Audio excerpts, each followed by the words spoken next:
All right, we are live with what is shockingly the 81st episode that we have done.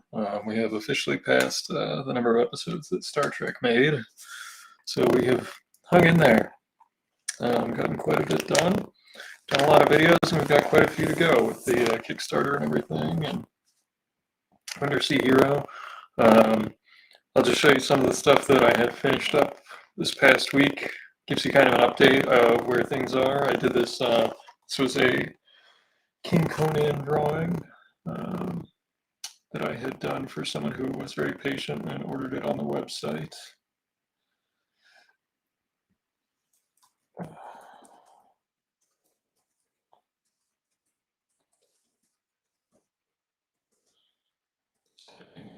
comment.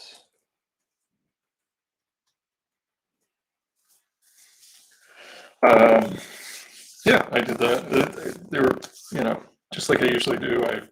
Somebody has to wait a while. I always go a little nuts. This was supposed to just be like a little head sketch, so I think they got more than their money's worth. And it came out pretty well.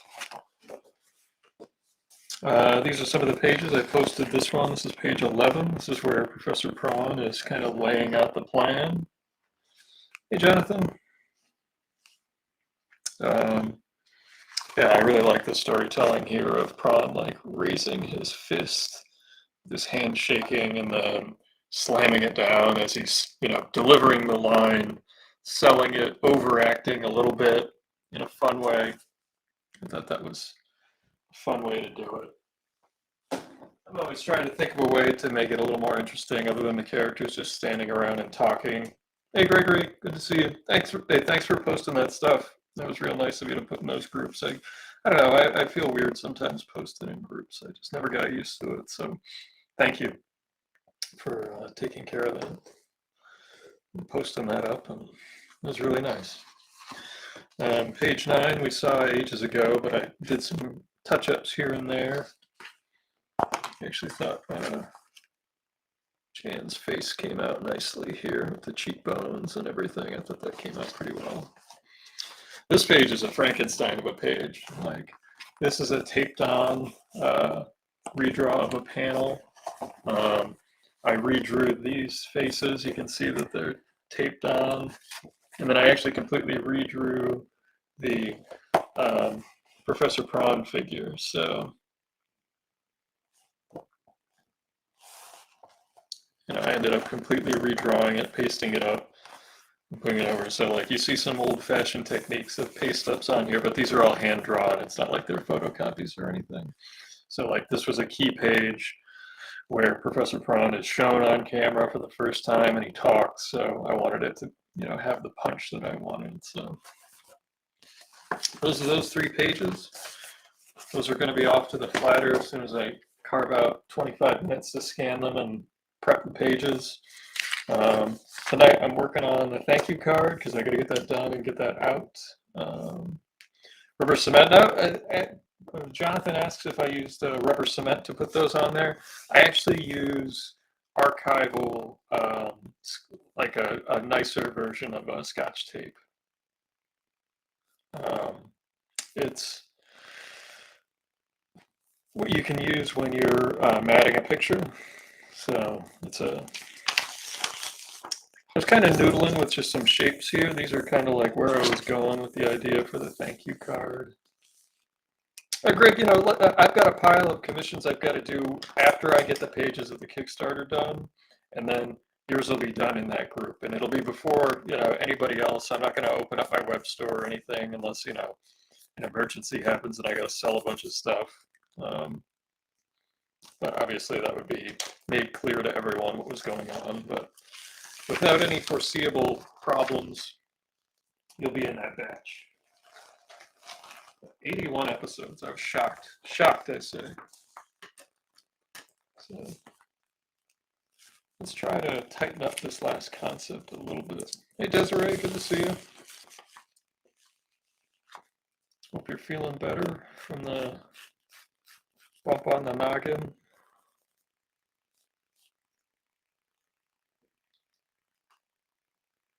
I can't see all the comments for some reason. There we go. No problem. Yeah.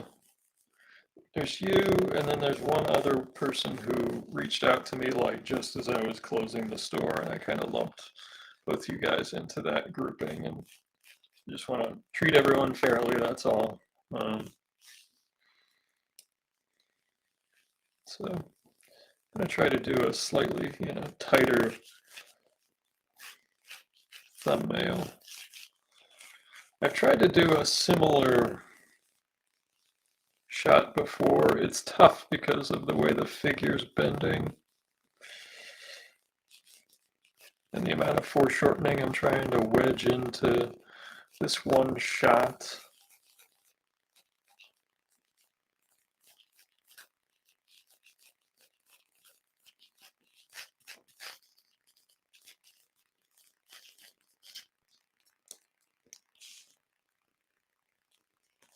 Excellent.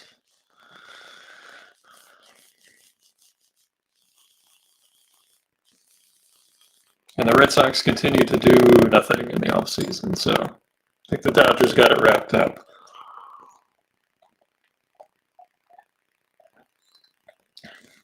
What do you folks think of the visible comments? Do you folks like that? I've been trying that the last few times, and if you don't like it, it does take up a bunch of space. I can knock it out with like a click of a button, but I thought maybe it would be better for when I forget to repeat someone's question for people to see that.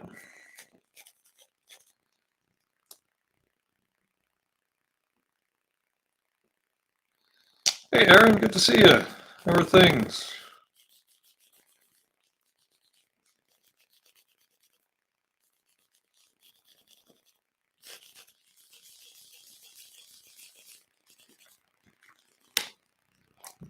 I'm easy to find every Wednesday, so. But we did do a quick update of the Kickstarter right off the bat, so if anyone's here to catch that, they can just go to the very beginning of the video and catch up with us after they see it. Um, so I have not written a Kickstarter update yet for on the campaign, just because I've been so busy on the weekends, but I will have time to do one this weekend. I'll do a wrap up. I'll post scans of the pages that I've completed in the time since the campaign, stuff like that.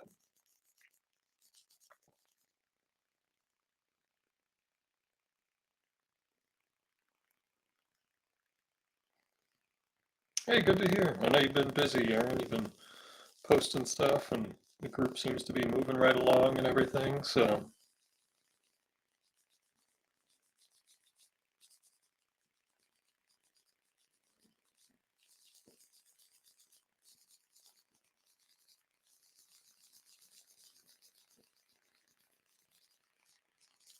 I moved it up too high. See, it's a tough angle to get. I've struggled with something similar in the past. Because you want enough bend in it. It's interesting. This is where I grab a marker and I just start digging at it.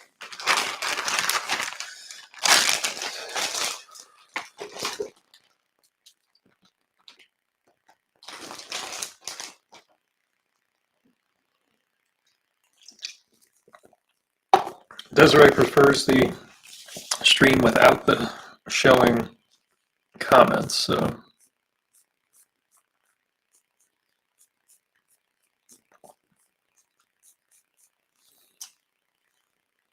yeah, see, here's the, maybe I have to do it before the stream, I don't remember. If I go in folder, no,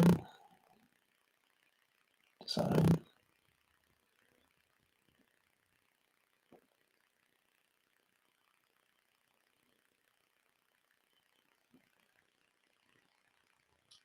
Oh, there's the button. See, if people don't want the chat, I can take it away with one little button.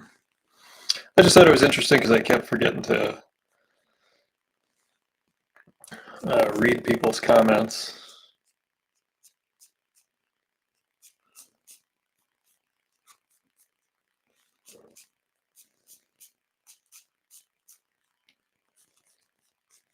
I did make a trip out to Bedrock Comics, which if people don't know, that's the store. Sure, yeah, that's no problem. If people like it better. The other way, it made you guys part of the show, so I didn't know if that was appealing. People liked it. Good to see you, Shane. Got the Midwestern contingent represented.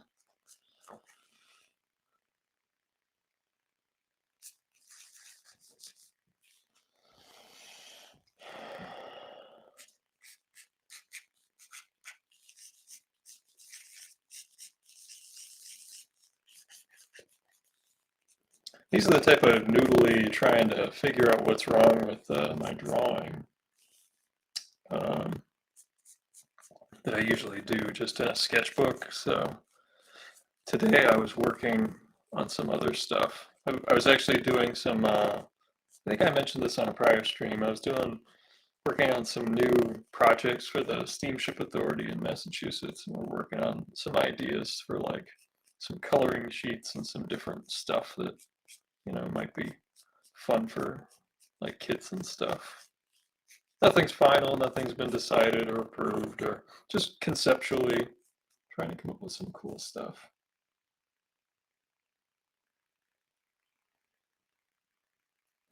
Hey, Isaiah. I was drawing in digital today, and I just, when I'm at home and I'm left to my own devices, I like seeing the pieces come together. And it's funny because, like, sometimes when I'm working on this, like this, I'll see the right line in there somewhere, and I haven't made creative decisions yet. What I'm really is I'm just looking and I'm searching for those right lines. What I do know, um, it's just the basic idea.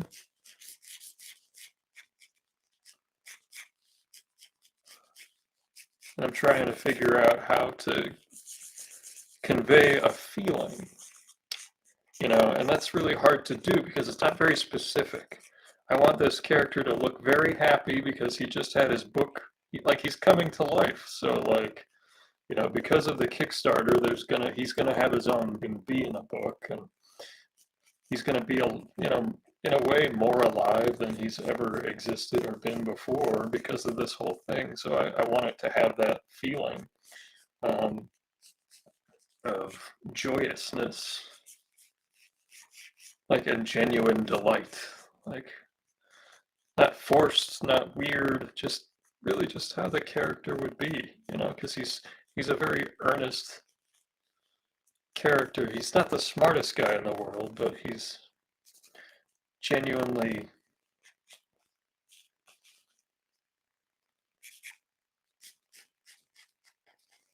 earnest is the word, I guess. I don't know. Do I want the leg back or do I want it down? Because part of the concept was to have like some air, some like water bubbles, like he's swimming up. Probably needs to actually go back even further. Back over here.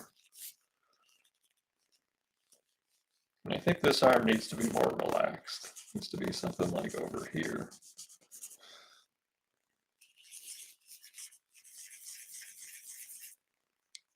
Need a bigger marker. That one just won't do.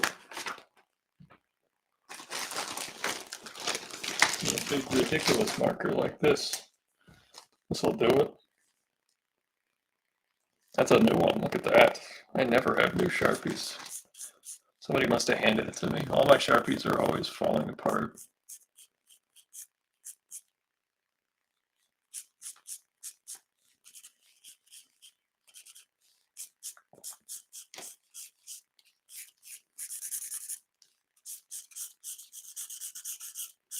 I swear sometimes I can hear a radio broadcast in my headphones, even when it's not attached to a radio.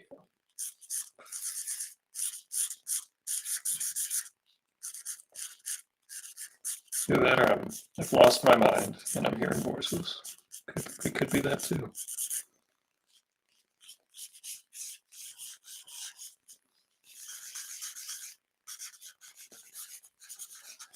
one hand down, a little more relaxed.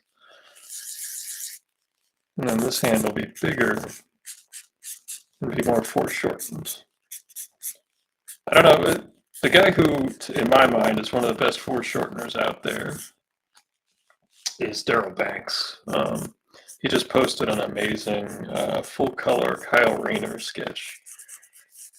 And with as much Daryl Banks artwork as I have, I actually don't have any color pieces by Daryl. I have pages, I've got sketches, I've got little prelims on the back of like program napkins when he was explaining stuff to me. But I do not have a color piece, and it's just beautiful stuff. Now you can start to see at least the silhouette of what I'm going for. See, there's the interesting dynamic of the leg back, but I don't really like it. I kind of like the two together. And then he's swimming. And then back here, standing on the bottom of the ocean in the like darker areas, we have our antagonists. Oh, Jonathan, I missed Jonathan's question. Hey, Jonathan asked, now I gotta highlight, I gotta do a better job of paying attention. How was the vineyard on the off season? I assume you'd stayed the night. I did not stay the night. I actually just caught a late afternoon boat over and the second to last boat back. It was great. The Playhouse there is playing classic movies. In a couple weeks, they're going to be showing Casablanca, and I'll probably go to that one too if I can scoot out of work and head down the road to the Woods Hole Ferry.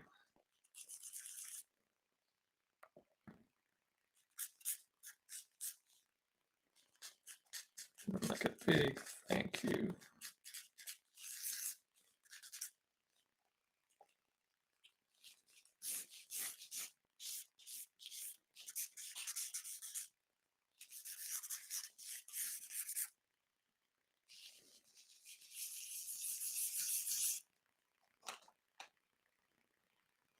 But yeah, it was quite cool. I saw From Here to Eternity, Burt Lancaster. George Reeves is in that film from, he was Superman.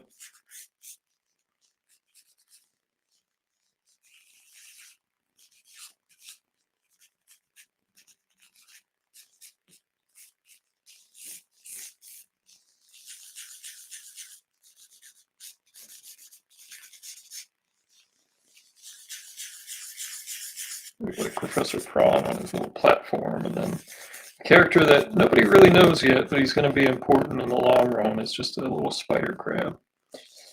We have that, and then we have our other characters like this. I'm not going to have the leg there. And then Colonel Feathers. And then what I'm hoping to do, and I'm learning how to do this stuff, and maybe one of the geniuses out there, maybe Isaiah knows. I was going to just animate, either make it a GIF or have it be an interactive PDF that, after a few seconds, the thank and then the you appear, something like that. And then maybe like a little glimmer on Crackus's glass, maybe some bubbles from Colonel Feathers, but just like a little thing, and then maybe the thank you lights up or something. Real simple, nothing crazy. I just wanted something just a little better than just a standard image, since I know some of the programming behind a little bit of that. So I'm hoping to figure that out and make it fun. I'm sure everybody who gets the typical JPEG in their email, is used to that, but I thought maybe just having a little bit of something to it would be cool. Yeah, let's see what we can do. Let's take this and let's see if we can make this happen. Get our Bristol board, nice clean piece. I like to, I don't know about anybody else, but what I like to do is I like to have my my sketch kind of above me so that I can look up and see it. This will be our prelim. These are the sorts of things that I usually either throw out or just give to people as little prelim sketches. I mean, I'll throw them in with people's orders. And I'll probably, I've even kept I did Undersea hero drawings for like the live drawing announcements, so I might even, you know, just toss those in with random orders. Is that good or bad? Because sometimes I've had people get mad and complain when I've sent them extra stuff, actually, or like drawn a bigger drawing for them or things like that. I've had that happen. Just trying to do something nice. I don't want to make anyone's day bad or anything like that. I like to get my basic margins down, and I just eyeball them. One of the things that I designed into the world of Undersea Hero, and Helena for that matter, is I don't have to use a ruler for the edges of the panels. I like jagged edges on the panels as long as they're broad enough.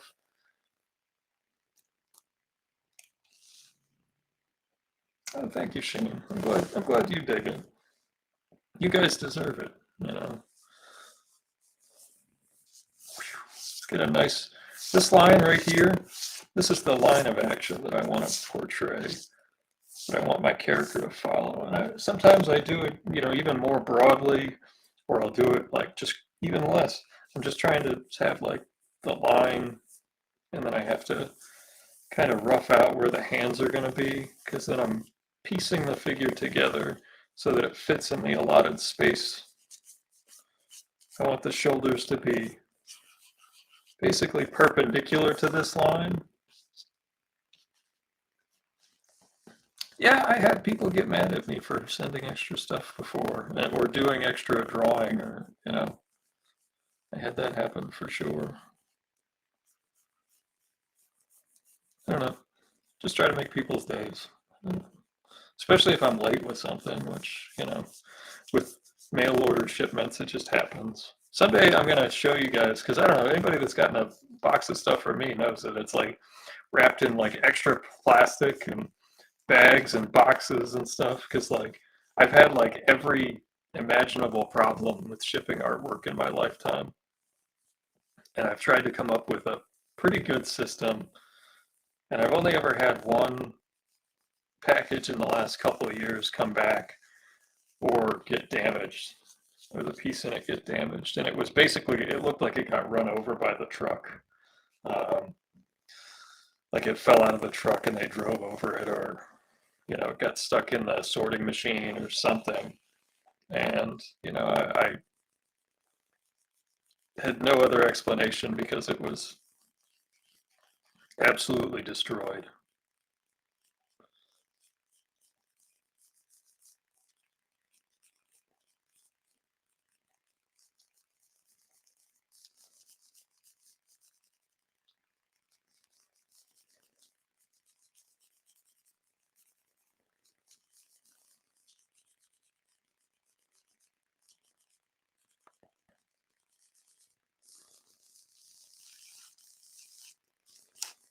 Um, but yeah, I did get to a comic book store and I got my hair cut finally. I was looking a little crazy, or I had a hat on. People saw me with a hat on to hide the crazy hair.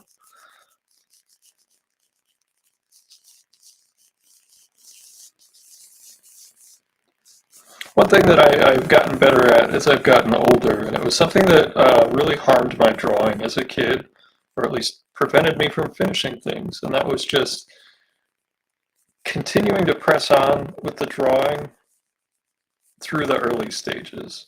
I mean, there is a point where I have to assess and maybe toss it, but I used to give up on drawings definitely way too early in the process. And I would just have piles of abandoned drawings and tons of paper wasted. But I've allowed myself the room to take risks and errors and try to do something and have a little bit of, maybe not faith in my abilities, but um, in the idea. That was something, especially when I was younger, it used to get in the way of me finishing artwork all the time.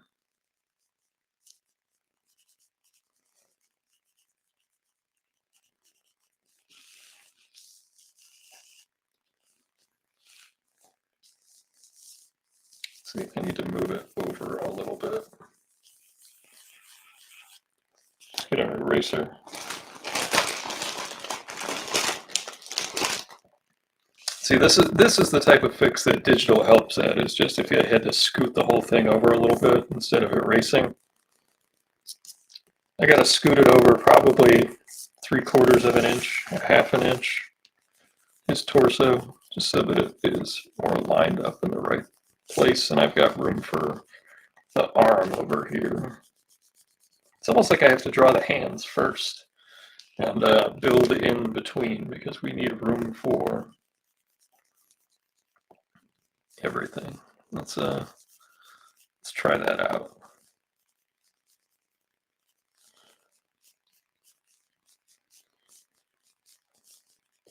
Obviously, that's not a finished hand. I'm just roughing out the space that it's going to need.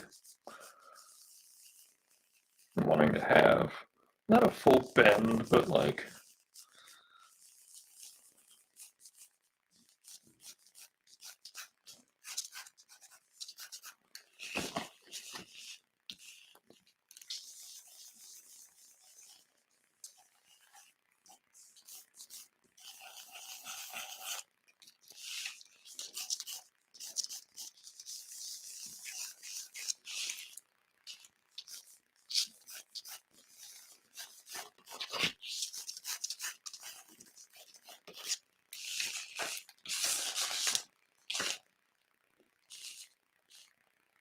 hey, John.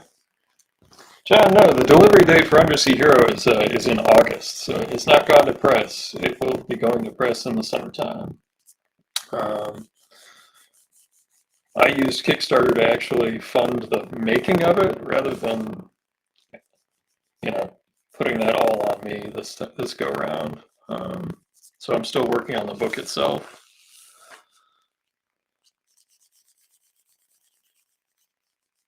I've got quite a few pages to go. It's all written, and laid out. All the layouts are done. All the dialogue is done. But yeah, I've got quite a few pages to go. I had hoped to be way ahead of where I was, but life did not agree with that plan. So I was actually on track too. And when I got back, I think I told the story. Like basically, when I got back from San Diego, my landlord was like, "Hey, we're selling the building you're living in." That kind of threw a wrench into some things, and then I had to get a different job to pay for a bunch of stuff. And now, on top of doing the comic and stuff, I'm working in the art department for the Steamship Authority, Massachusetts Steamship Authority. And I've done a bunch of poster artwork type pieces and illustrations and doing graphic design. But yeah, had to change course like just after I had gone to San Diego, done everything with the issue 0 book. Um, yeah, it was just having to pivot like midway through.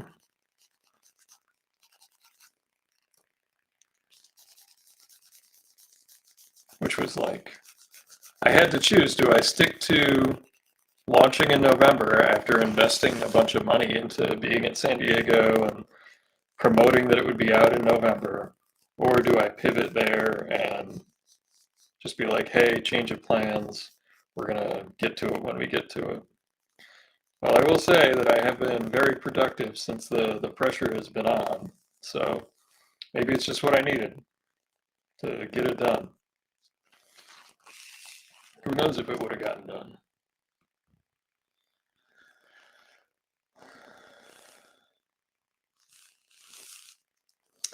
Hey, I've done graphic design for many years, so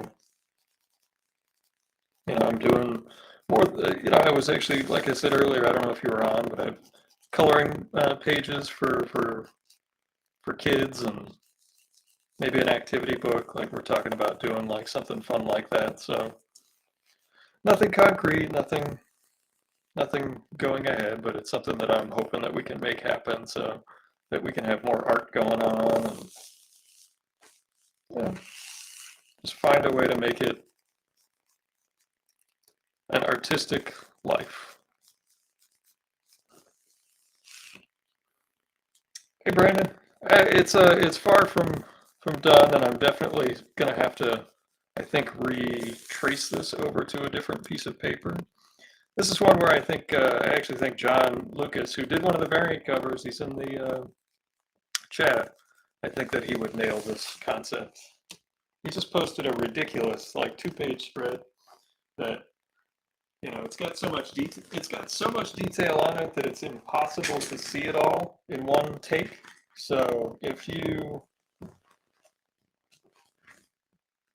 look at it, I would say that give yourself time to look at it thoroughly because it is a monumental piece, just ridiculous.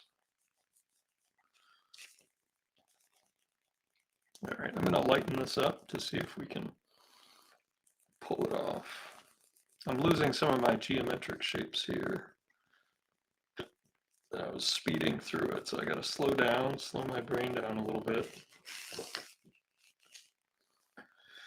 And see what we can do to pull this back together. The head's too big, even for cartoony, like the exaggeration. So let's see if we can get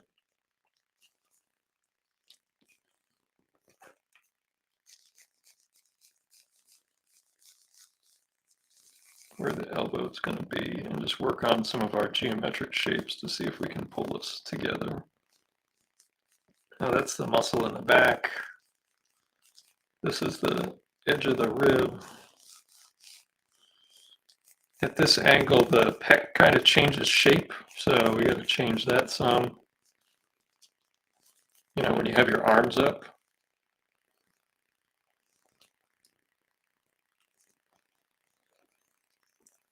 It took a long time, John, for me to get to from this part on, and I tell you, if you look at some of the earlier episodes, like this is episode 81, we've been doing it a long time. There's some real rough drawings in there. And some I've actually gone back and redone and reposted, but yeah, I wanted to see, like, here's the original doodle here. We did this first. I don't know if you were on earlier, but this is Undersea Hero coming up with like swimming with like the antagonists in a little cluster here, Professor Prawn, Krakus, and then the spectacular spider crab. So we're gonna see if we can pull it off. Who knows? I might throw the whole thing away. You know, we might use none of this, but this is the process, and it's really been doing these has changed how I draw and approach a lot of things. You know, I've been really focused on the skull structure lately. I haven't posted any of my sketchbook work, but really just working on cheekbones and the placement of eye sockets as they line up, you know, with the nose and everything else. And of course, now I'm drawing Undersea Hero, who, if eventually I do think I have to draw like what his skull looks like. It's just ridiculous looking. It is. It's shaped like a boot. Um,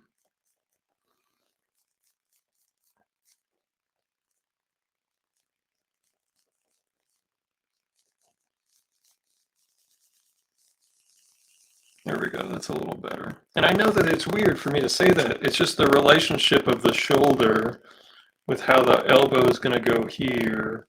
And then I can already see where the thumb's going to be for the relaxed hand, because I want this hand to be more relaxed. And then this has to come down.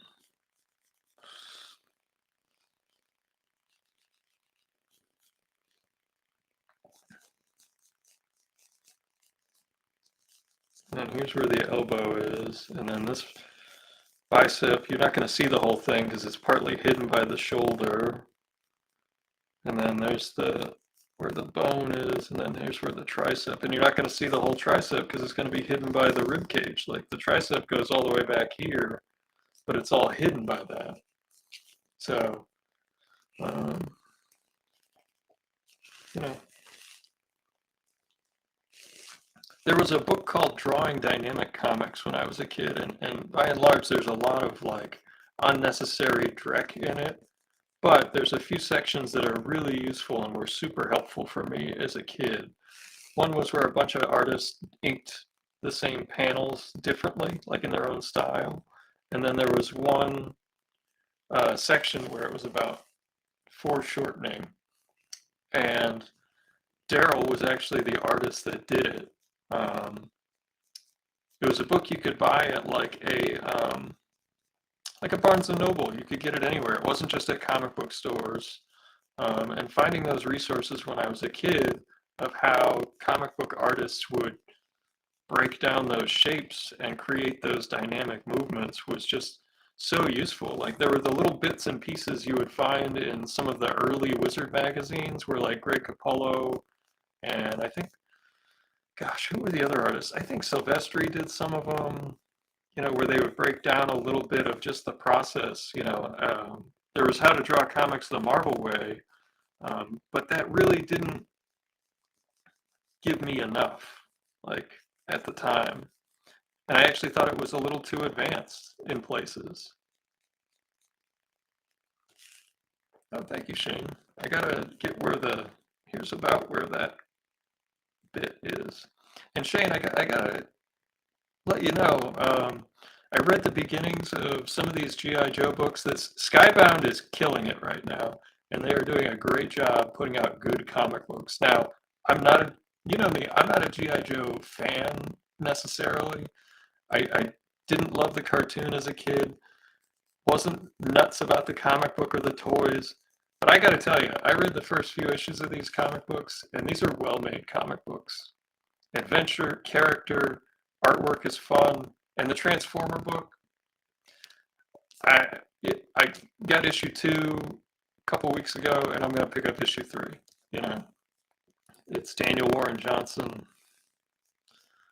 I've never been a huge G.I. Joe guy. I know you are, but like I'm gonna read these books. They are entertaining comic books.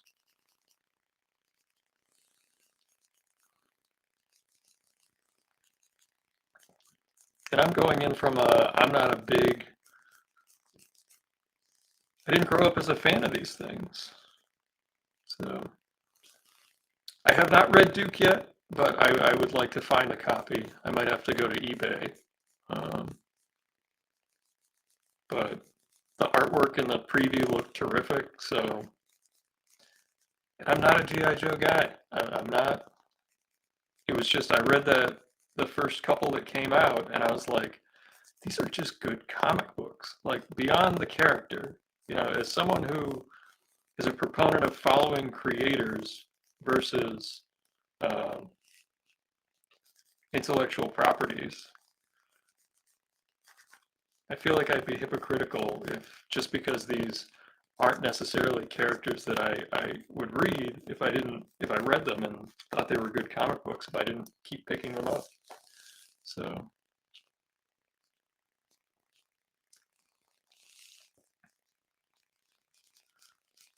all right. One thing that's a little tricky sometimes, and this is I had some people ask me this actually while I was drawing in the office, and this was a question that came up, was how do you get the placements of the shapes of the muscles to line up? And I kind of have a ratio in my head, like a 2-4-6 ratio, depending on foreshortened, like coming towards you, straight on 4, and then, or 6, 2 away from the camera, 4 middle of the camera, 6 forward, where like it's 60% towards you and 40% behind you, and over here it's 20% and then 80% towards you. I know that sounds weird. If I were to write it down, it would make more sense, or if I made a little chart, but that's what's going on in my head because there's overlap. Like the shoulder where the arm connects back in with the rib cage over here, it's kind of in the middle here, and that's where the armpit is.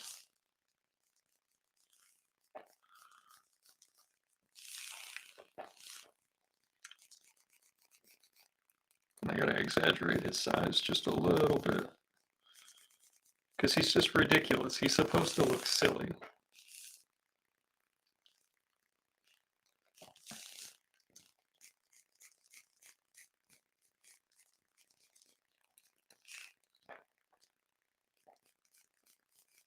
about there's where that middle point would be. And then there's about where the tricep would be. And then the elbow's in front. So we want more elbow than arm there.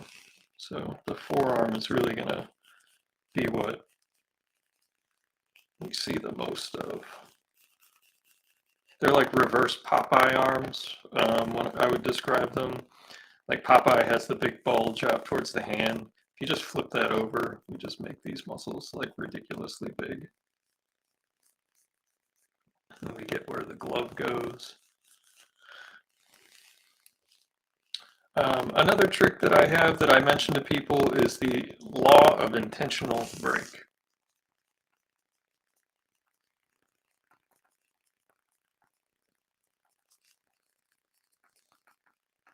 And why do I call it a law? It's because it never fails to work visually. It is like a law of physics or whatever. That's the direction I'm thinking as far as laws of art. And when you have something like a glove or a belt or boots, I like to exaggerate the breaking point. So rather than having the glove be skin tight, where you can barely see that there's a glove, I will make sure that there is a distance visually where you can see that the glove is bigger than the arm. And what that does is it creates another layer of depth. You know, that's something that you hear Todd McFarlane talk about. While he's not like the best fundamental artist, he's a good designer, and he has these tricks that have made him popular for decades.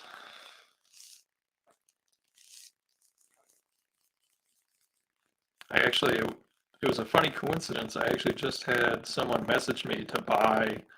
I have a one page of Spawn art that I bought many years ago at the Mid-Ohio Con from Angel Medina. And I guess it was the first appearance of some character that shows up every now and again. Somebody wanted to buy it, and I was like, well, I've got a dental bill, and you want a Spawn page, so let's make a deal.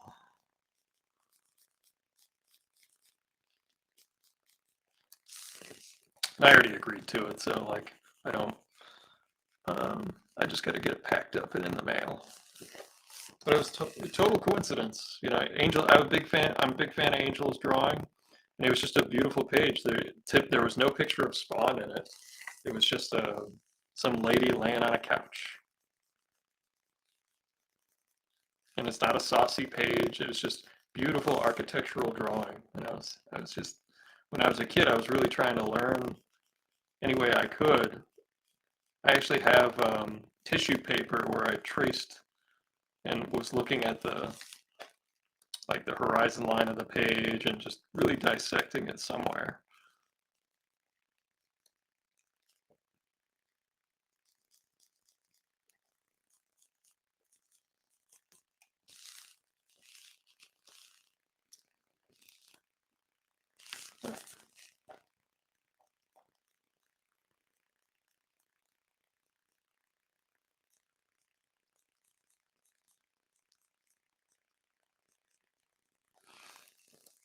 Yeah, based on John's question, I know most people finish their books before Kickstarter. I know that's the standard, but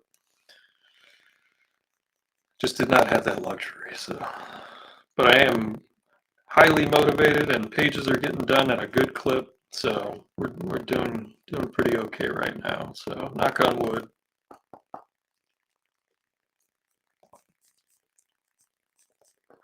I don't need to be hit by a bus or anything to. Yeah, please go ahead. We've got a maestro in the audience, and if he has a drawing suggestion, please. I am not a. My ego is not believing that I have it 100% at all.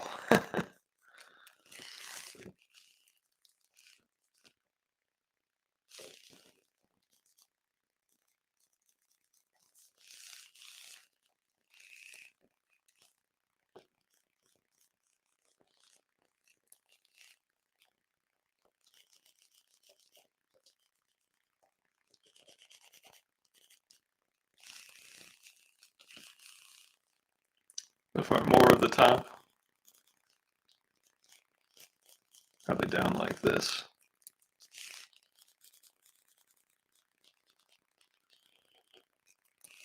It probably needs to come back some too.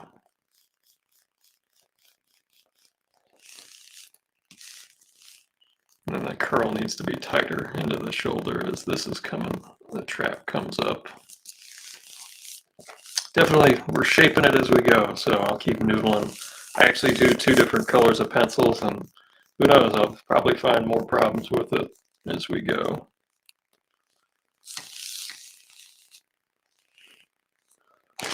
Hey, I'll do the reset, see if we can fix the microphone. Hold tight, everybody. It'll just take a minute. Might just be my voice, but we'll try.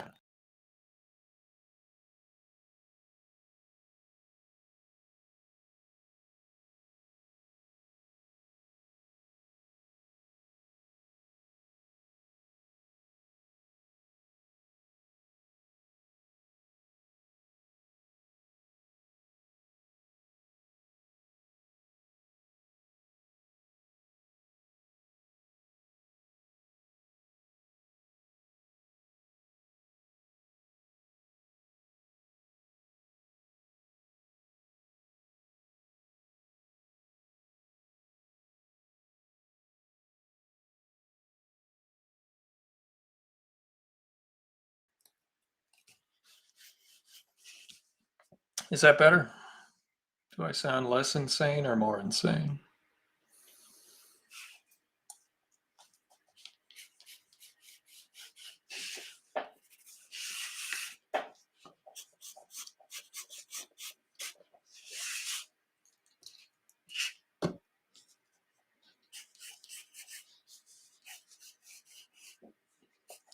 Then we actually need to show more of this. This is coming forward. And then this muscle is gonna, if I were to draw how it should look hiding behind the rest of that forearm, it's probably something like that. And this is something I'll do when I'm really not sure, is I will try to draw what everything looks like working together.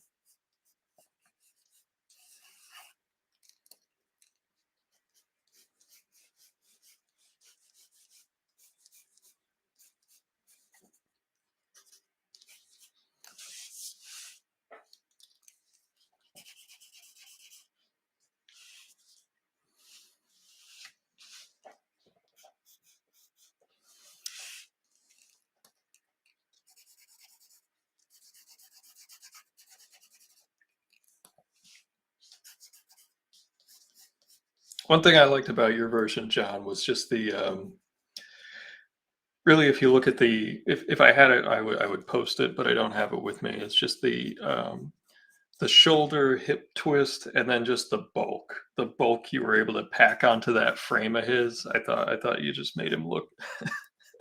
I thought he looked awesome.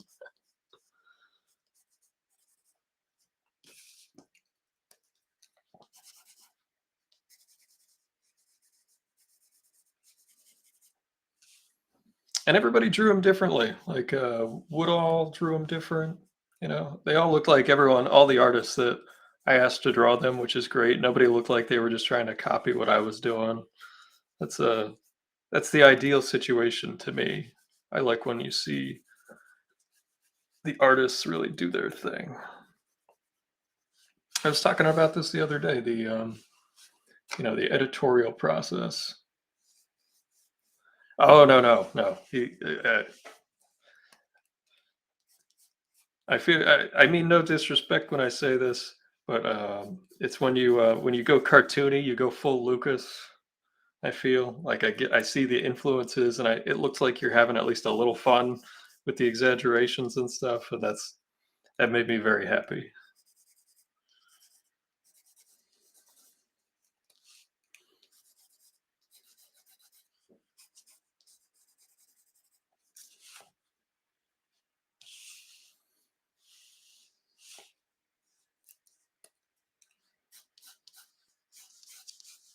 When I see some of the Kurtzman shape and some of the, yeah, the vintage Mad guys, when I see that shine through with your beautiful rendering that goes beyond what those guys, except for maybe like the Jack Davis influence, like, yeah, beautiful.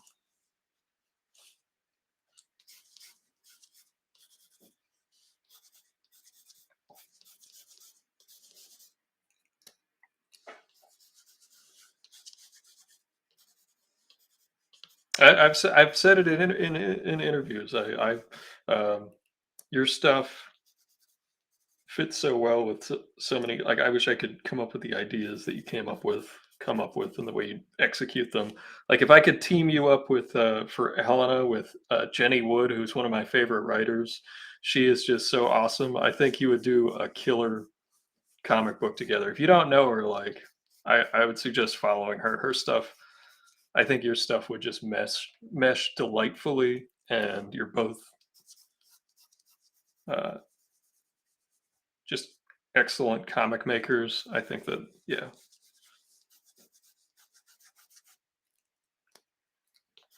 If I get hit by a bus, if you guys, want to take some of the life insurance money and put out a Helena post-mortem Helena comic for me, that would be lovely.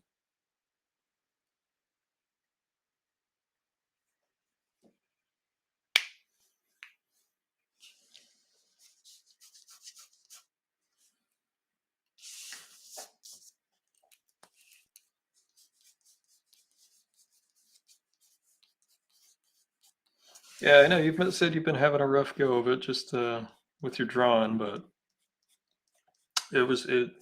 I love it. Anytime you make time to draw something for me, I'm over the moon. I gotta fix this. These legs are too perpendicular. They don't have enough bend to them. Excuse me.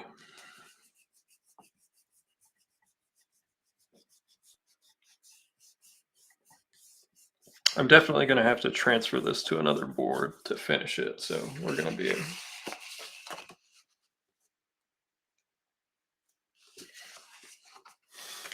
Thank you.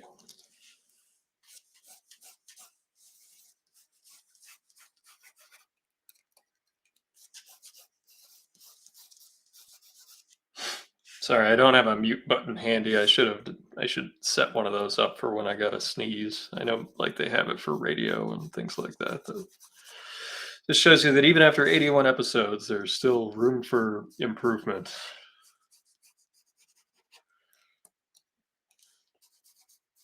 81 episodes, my God. And I think a lot of you have been here for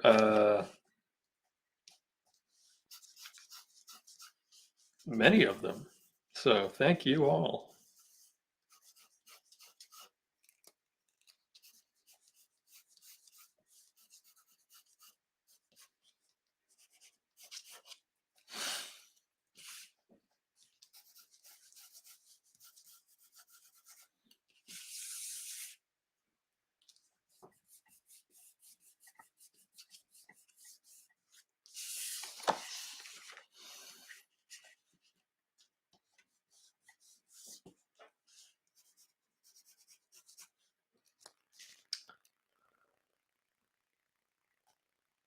Hey, thanks for popping in, John, and thanks for the suggestion. It looks much better.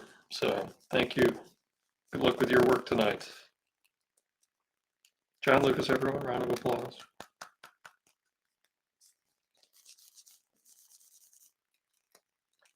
Artist on such books as The Four Norsemen of the Apocalypse, Before and After Houdini, Deadpool, Spider-Man, Conan, 2000 AD.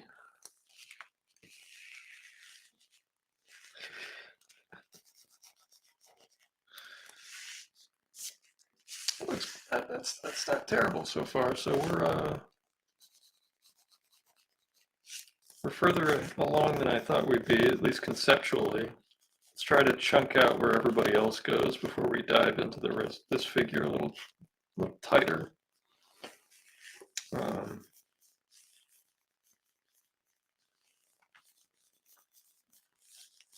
I think we're going to have Krakus down here based on the amount of space we got.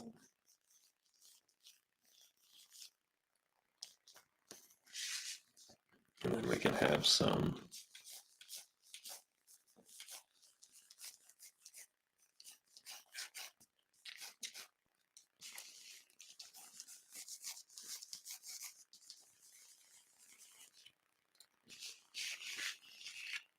line of action this way.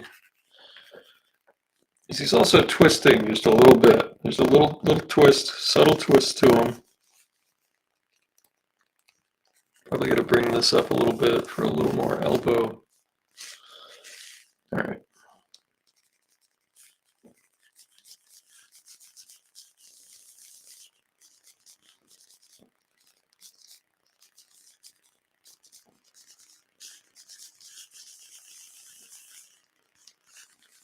Put Professor Prawn on his little platform here. Never enough prawn.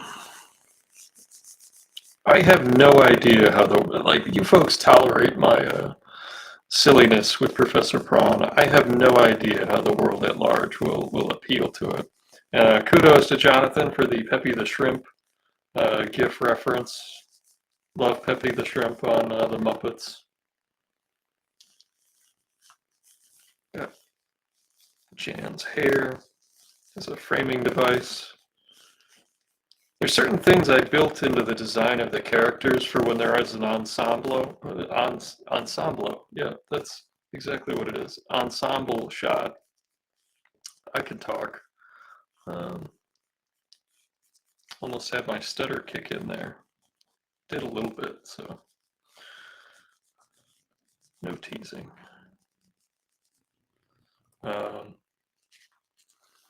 I design them in a certain way so that when they're together, they have a certain visual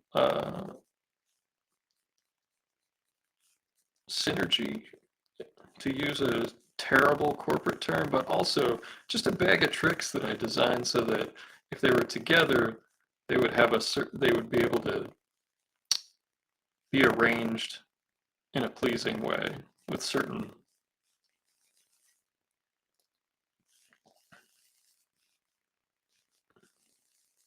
See, I feel like his hand needs to be up, like I'll get you.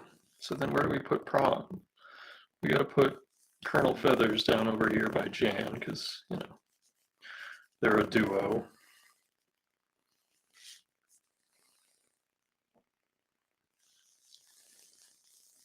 Maybe this little platform can be right here.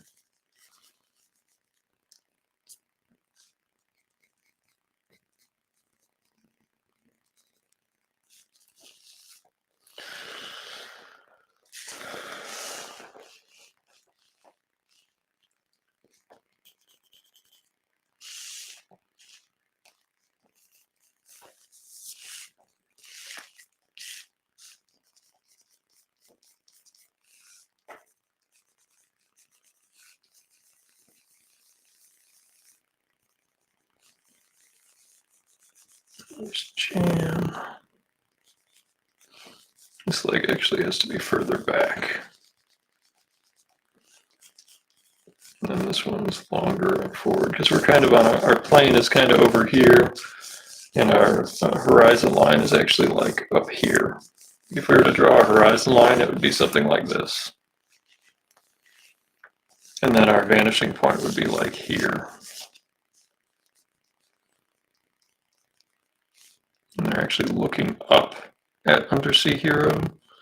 So part of their, she's got a long neck, but you don't want it to be too long. She's got her necklace, her big earrings.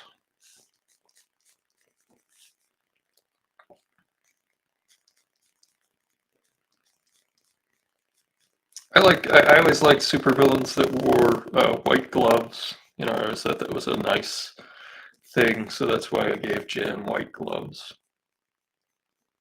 I always just thought it was a cool thing of like.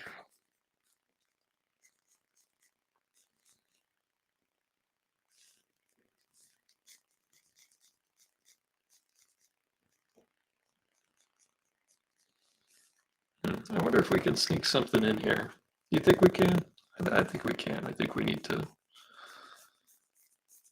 give some foreshortening or foreshadowing. A little bit of both. Foreshortening up here, foreshadowing up there. So I'm going to sneak something in here that's going to show up in the book.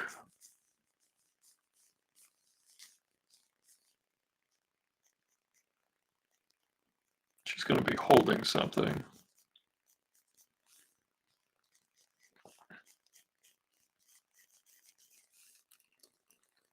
make sense what she's holding until you read the book.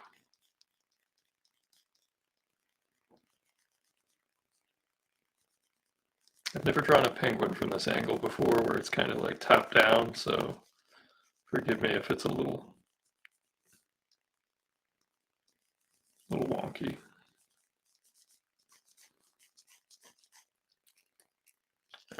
When I was working on that drawing of Conan with the lion, I was looking at pictures of lions, but I wanted to also have it look like a comic book lion. So I was actually exaggerating some, like elongating the face some and exaggerating things a little bit here and there so that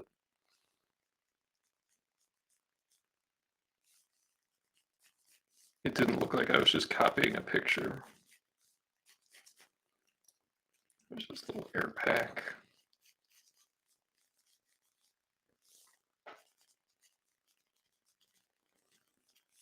All right, there's where Colonel Feathers will be. And we need to just kind of rough in the correlator.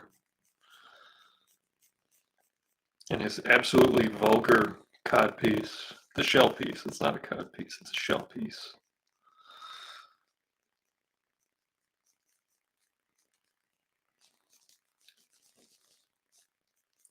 You do not anyone that ever cosplays as the correlator for comfort reasons.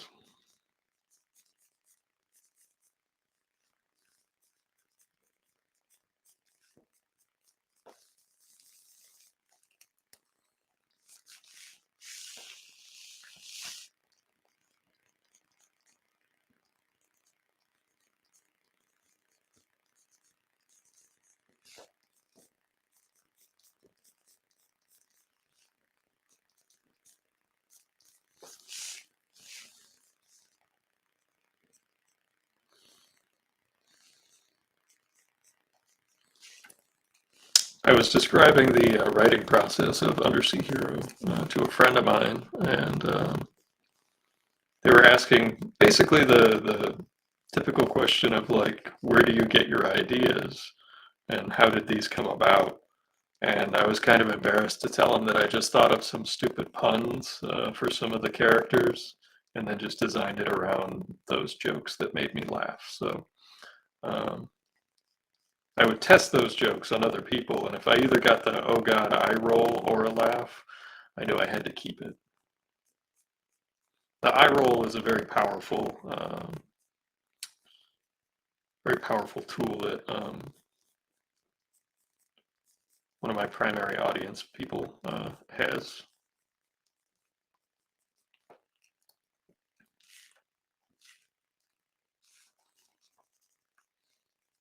Yeah, Isaiah earlier pointed out that it was nice to see the struggle of the line art. I have never been one of those artists that can just picture it in their heads, and basically it's more like a tracing process. You saw I'm shaping it, I'm making mistakes, I'm allowing myself to make mistakes, and the piece kind of grows with it as I work on it. Because, like I said, I had a really interesting panel with Craig Russo and Joe St. Pierre at Rhode Island Comic Con, where Craig said that when he starts a drawing, he doesn't see anything. He just has a feeling. And Joe said he has an image, and he's chasing that image. And a lot of people in the audience share that. And I told them it was a little bit of both. Like, I kind of have an idea for a figure or a story or an idea for a scene. But even if I nail it, if it doesn't have the feeling I'm going for, I tend to scrap it and redo it. Giant shell piece.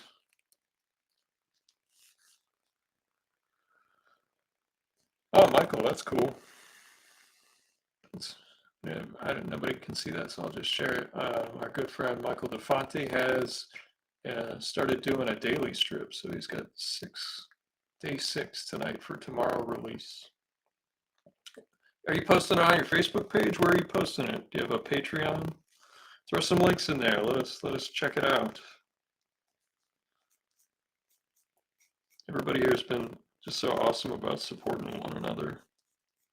So support me. I see you folks supporting each other on different things and backing other Kickstarters and making other people's books happen. And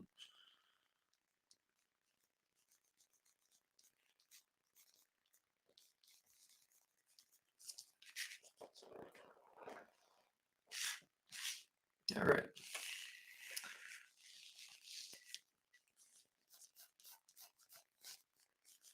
Let's get Lord Crackus roughed in a little better. And no, there's a character that is important to Undersea Hero, and he's been in some of the promo images, but he's not, I don't know, he's just not focal yet to the story. I need to introduce him in the book. Oh, Instagram, you're putting it on Instagram. Cool. I follow you on Instagram.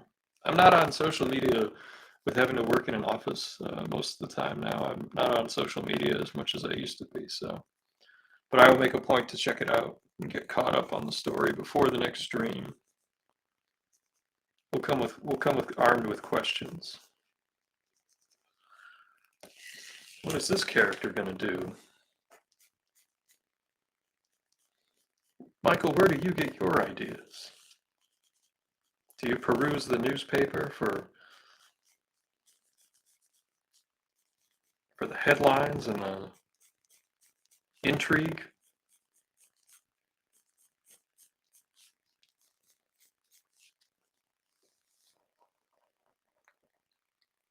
Oh, you are doing it on Facebook. Okay, cool.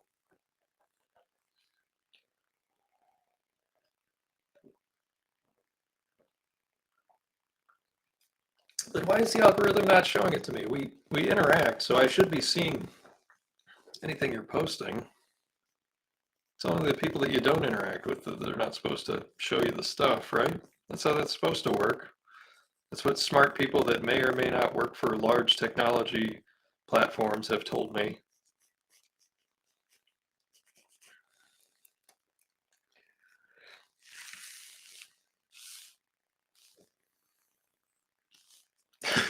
Jay Kennedy right here. Where did Jay Kennedy's ideas come from? There it is. Mine come from booze. It reminds me, I read that, and I don't know if you planned on this, Jay, but I read that in the tone of little Homer pointing to himself, his mouth going, food goes in here. Ah, Michael has a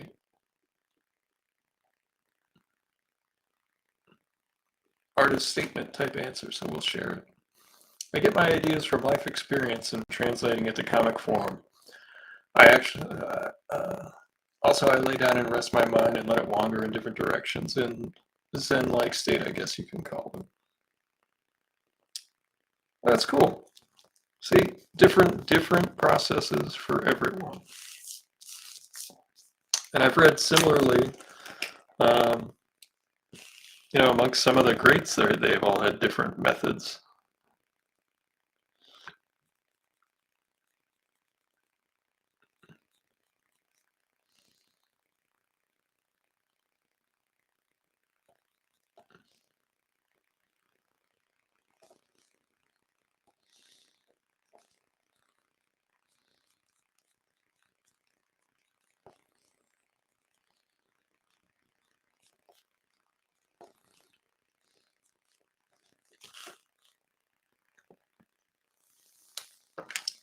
Michael says the comic strip I'm working on is inspired from work situations at a tabletop store.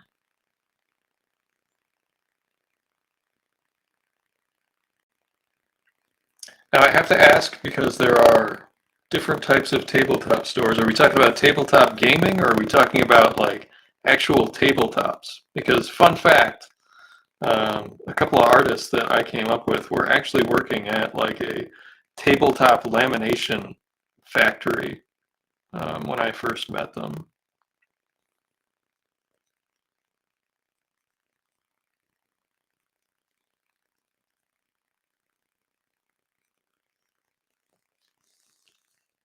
Tabletop gaming. Okay, all right. It's worth asking. just for because I had that experience of meeting artists who were actually working at a tabletop laminating factory.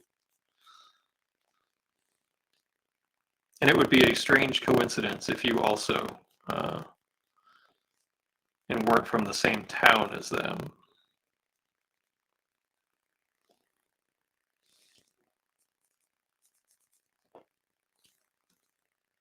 Shane, if you're still in here, these are artists that you know, actually.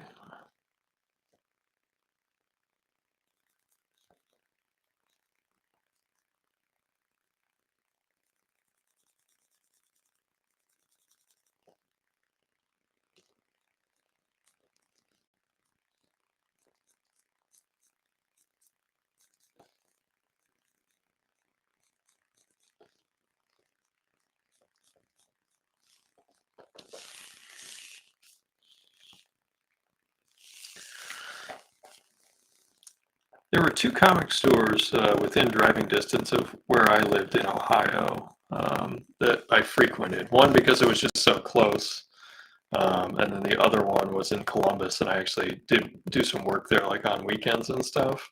But the one that was close by almost completely converted over into tabletop gaming. They didn't acquire any more like back issues really for until a new owner took over years later. Like they were just kind of selling through what they had, and they ended up selling to a guy that used to work at the store and was like just a regular local guy, and he runs it to this day. And he started buying collections and getting more into having old comics again, and back issues and selling not just trades and packs of cards and stuff.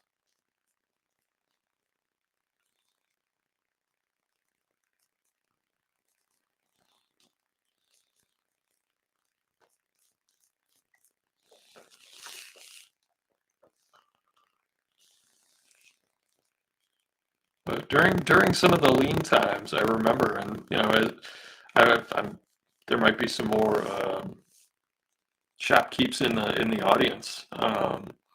Some gaming, like the Magic craze, the Pokemon card craze, really actually saved some stores. I know hardcore comic folks can be like, gaming, but definitely helped pay some bills. Back when you used to have to pay for the diamond order, the day it showed up at the store. Um,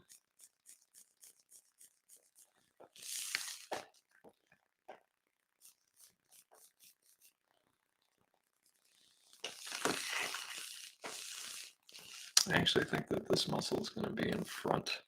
Because of how big his traps are, I think that this muscle has to be partly in front. Yeah.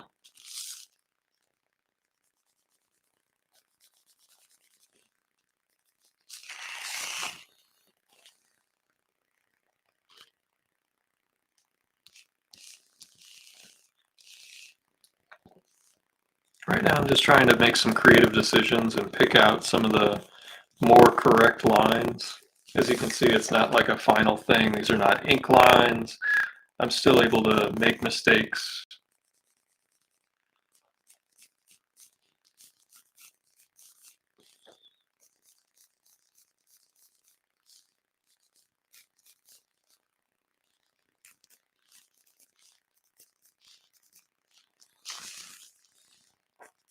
Don't know if we're going to have the full bend there, but we'll see.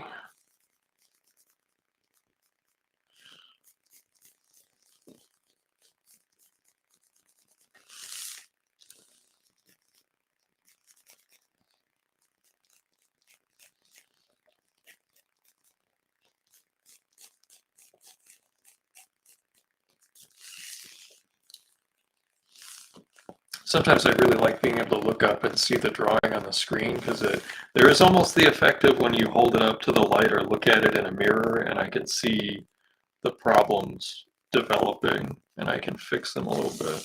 I'm probably, like I said, I'm going to transfer this to another piece of paper, so I'm going to have another opportunity to put it on the light box, and I can already see some places where I'm going to make some changes just by flipping it over. You see that when I hold the light up to it, I can see the drawing through it.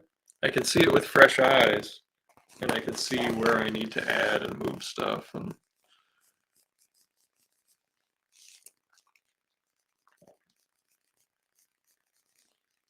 I actually think you're going to see more traps than I thought.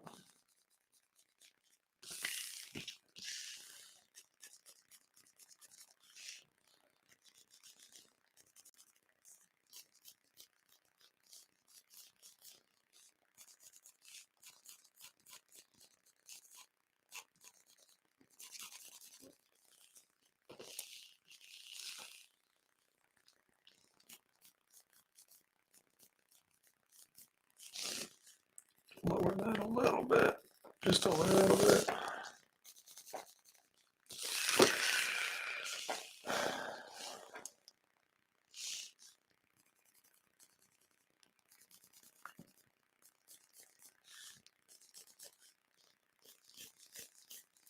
I definitely, over the course of doing these streams, became less afraid of making those big mistakes. And there's several on here that I see already that I have to fix. So,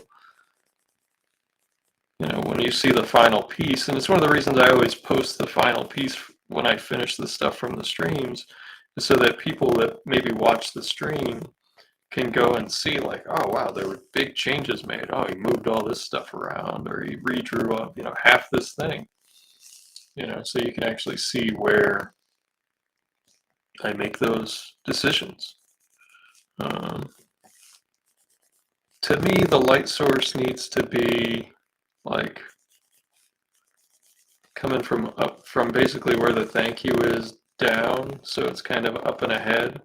So there's like going to be a little bit of black on this side, and then the highlight will be like in the middle, and there's going to be like the little chippy lines I put in there to make it look a little bit like I know what I'm doing.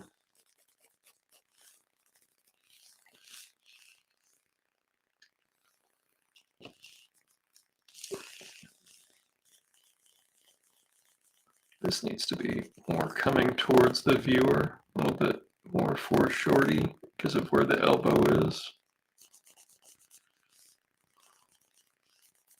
So that'll actually shrink the fingers just a little bit. You're actually going to see a little bit less of the palm. And I think what that means is that the thumb comes down to about here. And I push down hard with my pencil. I do. And that's a bad habit that I've kept for my whole career. And it has caused me many problems.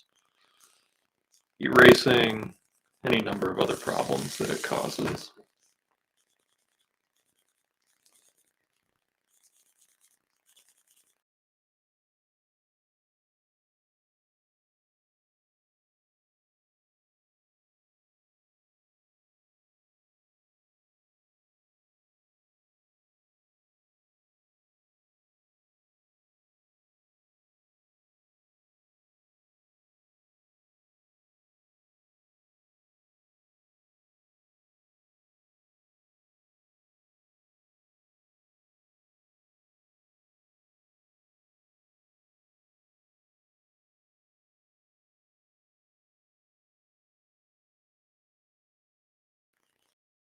Reacting to the edge of the page.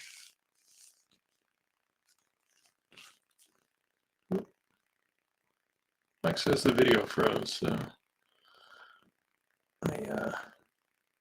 I'll do one more refresh.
Hello?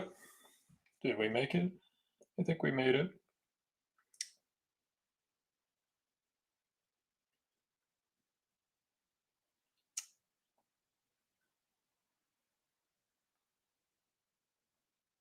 Yeah, sorry about that. For some reason, when I went back and did the reset, it made me reload the home page.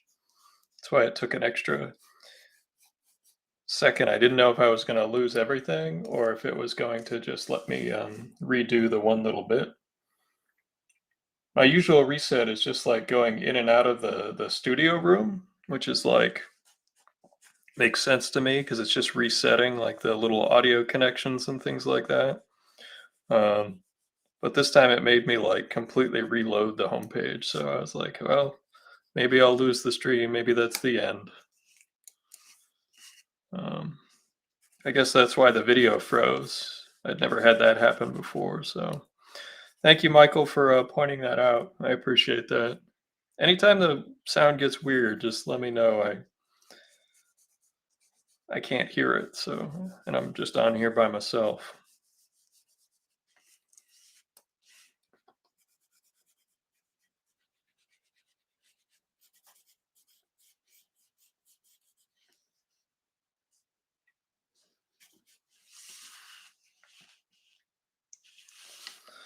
We're getting to the end of the stream anyway, so I had an afternoon tea, so I'm not as tired as I was last week. Last week I just completely ran out of gas, so I was sorry I was in a sorrier state that day. But afternoon tea usually gets me through the streaming time. So we definitely lost some people with that little delay, so I'm sorry. Um, I actually think you'll see more of the top of the thumb for this one and less of the bottom of the thumb.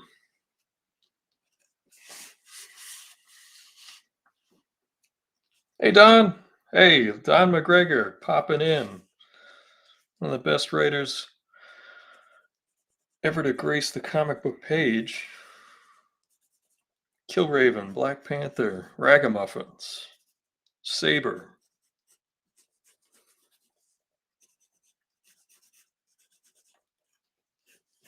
Eerie, creepy. Look at that. Star-studded evening here on the stream. Got John Lucas and Don McGregor pops in.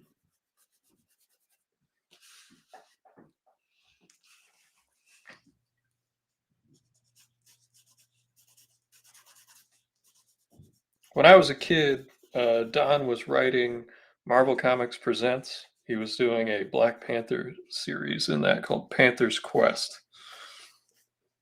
A phenomenal story, and it's the longest running serial that I remember in Marvel Comics Presents.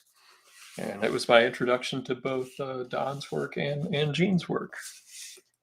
So, for a young reader at the time, it was a foundational book. Didn't have a ton of money, so I bought the anthology series so I could read more characters and was introduced to so many creators. I saw my first Steve Ditko in Marvel Comics Presents. It was a speedball.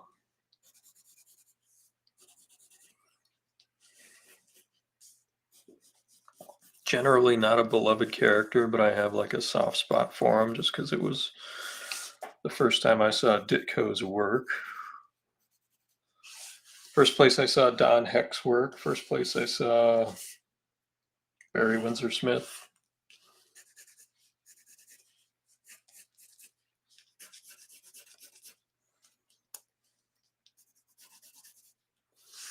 Oh, it's after 9:30. Let's see where we started. Hey, Gene, how are you? Thanks for popping in.